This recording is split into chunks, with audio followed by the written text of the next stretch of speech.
brought to you by V-Guard. કાર્યાલય એટલે ફક્ત કાર્યાલયનું પાટિયું લટકાવી દેવું એમ નહીં, પરંતુ કાર્યકરોના કામ પણ થવા જોઈએ. કડીમાં ભાજપના મધ્યસ્થ કાર્યાલયના ઉદ્ઘાટન પ્રસંગે પૂર્વ ડેપ્યુટી સીએમ નીતિન પટેલે આ નિવેદન આપ્યું. નીતિન પટેલે આ નિવેદન થકી કોને ટોણો માર્યો છે તે હવે ચર્ચાનો વિષય બન્યો છે.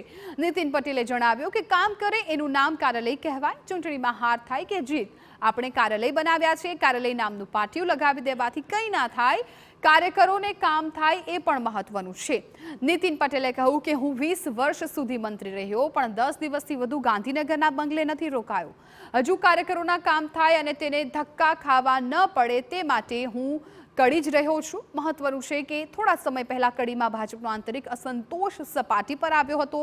કડીના ધારાસભ્ય કરશન સોલંકી અને નીતિન પટેલ વચ્ચે નગરપાલિકાના પ્રમુખની વરણીને લઈને વાકી યુદ્ધ છેડાયું હતું અને ત્યારે હવે નીતિન પટેલનું કાર્યકરો અંગેનું આ નિવેદન ઘણું સૂચક છે.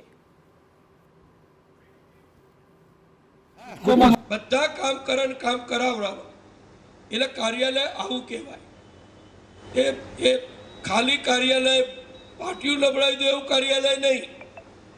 કામ કરે એનું નામ કાર્યાલય. એનું શબ્દ એનું જોડણી છૂટી પાડો તો કાર્ય થાય એ આલય. આ આપણું આ ભાજપનું કાર્યાલય છે.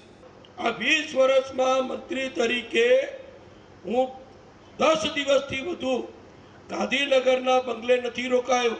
શું કરવા? આ દોડી કરવાનો મને શોખ હતો, પેટ્રોલ મારવાનો શોખ હતો?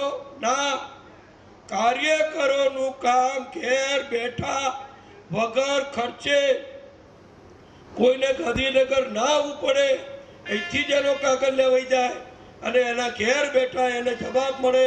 જે કામ કરવાનું હોય થઈ જાય. આયેલા કાગળ ગાંધીનગર જઈ તરત ફોન કરી જાય. આ બધાનો અનુભવ છે. Brought to you by V-Guard.